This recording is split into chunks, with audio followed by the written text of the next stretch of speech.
ಬನ್ನಿ ಮಕ್ಕಳೇ, ಇವತ್ತು ಪಕ್ಷಿ ಮತ್ತು ಬಸವನ ಹುಳು ಎಂಬ ನೀತಿ ಕಥೆಯನ್ನು ತಿಳಿಯೋಣ. ಒಂದು ದಿನ ಸುಂದರ ಕಾಡಿನಲ್ಲಿ ಬಸವನ ಹುಳು ತುಂಬ ಖುಷಿಯಿಂದ ಓಡಾಡುತ್ತಿತ್ತು. ಮೇಲಿನಿಂದ ನೋಡಿದ ಒಂದು ಪಕ್ಷಿ ಈ ಹುಳು ಎಷ್ಟು ಖುಷಿಯಾಗಿದೆಯಲ್ಲ ಎಂದು ಅದನ್ನು ಸಂಭ್ರಮಿಸುತ್ತಿತ್ತು. ಅದೇ ಸಮಯದಲ್ಲಿ ಯಮಧರ್ಮರಾಜ ಮತ್ತು ಅವನ ವಾಹನವಾದ ಕೋಣ ವನವಿಹಾರಕ್ಕೆ ಬಂದರು.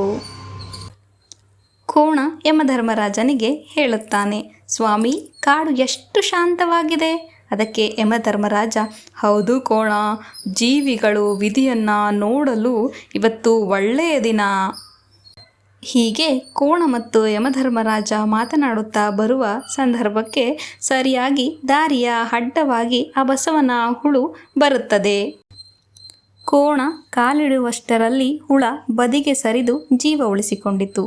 ಕೋಣ ಯಮಧರ್ಮರಾಜನಿಗೆ ಹೇಳಿತು, ಸ್ವಾಮಿ, ಈ ಹುಳು ಕ್ಷಣಾರ್ಧದಲ್ಲಿ ತನ್ನ ಕಾಲಿಗೆ ಸಿಕ್ಕಿ ಸಾಯುವುದಿತ್ತು, ಅದೃಷ್ಟವಶಾತ್ ಜೀವ ಉಳಿಸಿಕೊಂಡಿತು.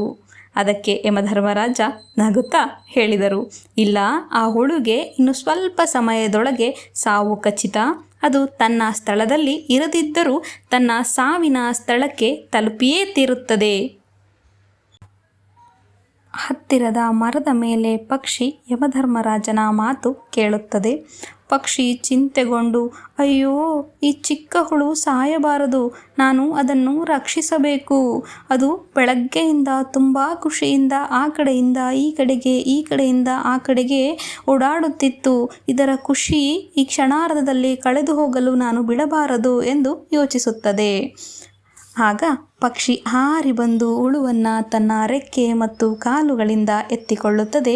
ಪಕ್ಷಿ ಬಸವನ ಹುಳುವಿಗೆ ಹೇಳುತ್ತದೆ, ನೀನು ಇಲ್ಲಿದ್ದರೆ ಅಪಾಯ, ಬಾ ಹುಳೇ, ನಿನ್ನನ್ನು ನಾನು ಸುರಕ್ಷಿತವಾಗಿ ಪರ್ವತದ ಮೇಲೆ ಇಡುತ್ತೇನೆ. ಪಕ್ಷಿ ಹಾರಿ ದೂರದ ಪರ್ವತದ ತುದಿಗೆ ತಲುಪುತ್ತದೆ. ಬಸವನ ಹುಳು ಪಕ್ಷಿಗೆ ಧನ್ಯವಾದವನ್ನು ಹೇಳುತ್ತದೆ. ನಿನ್ನ ಸಹಾಯಕ್ಕೆ ಧನ್ಯವಾದಗಳು ಪಕ್ಷಿಯೇ, ಇಲ್ಲಿ ನಾನು ಸುರಕ್ಷಿತವಾಗಿದ್ದೇನೆ, ಹಾಗೆ ಖುಷಿಯಾಗಿದ್ದೇನೆ ಎಂದು. ಅದಕ್ಕೆ ಪಕ್ಷಿ ಹೇಳುತ್ತದೆ, ಈಗ ನಿನಗೆ ಯಾವುದೇ ಅಪಾಯವಿಲ್ಲ, ನೀನು ಆರಾಮಾಗಿ ಇಲ್ಲಿರಬಹುದು ಎಂದು ಹಿಂದಿರುಗುತ್ತಾನೆ. ಯಮಧರ್ಮರಾಜ ಮತ್ತು ಕೋಣ ವನವಿಹಾರವನ್ನು ಮುಗಿಸಿ ಹಿಂದಿರುಗುವ ಸಂದರ್ಭದಲ್ಲಿ ದಾರಿಯಲ್ಲಿ ಹುಳು ಕಾಣುವುದಿಲ್ಲ. ಕೋಣ, ಸ್ವಾಮಿ, ಹುಳು ಕಾಣುತ್ತಿಲ್ಲ. ಯಮಧರ್ಮರಾಜ, ಹೌದು, ಅದಕ್ಕೆ ವಿಧಿಯಂತೆ ಈಗ ಸಾವು ಸಂಭವಿಸಿದೆ. ಪಕ್ಷಿ ಹಾರಿ ಬಂದು ಹೆಮ್ಮೆಯಿಂದ ಹೇಳುತ್ತದೆ, ಸ್ವಾಮಿ, ನಾನು ಅದನ್ನು ರಕ್ಷಿಸಿದ್ದೇನೆ, ಅದು ಪರ್ವತದ ಮೇಲೆ ಸುರಕ್ಷಿತವಾಗಿದೆ. ಯಮಧರ್ಮರಾಜ ಶಾಂತ ನಗೆಯಿಂದ, ಪಕ್ಷಿ, ವಿಧಿಯನ್ನು ಬದಲಾಯಿಸಲು ಯಾರಿಗೂ ಸಾಧ್ಯವಿಲ್ಲ.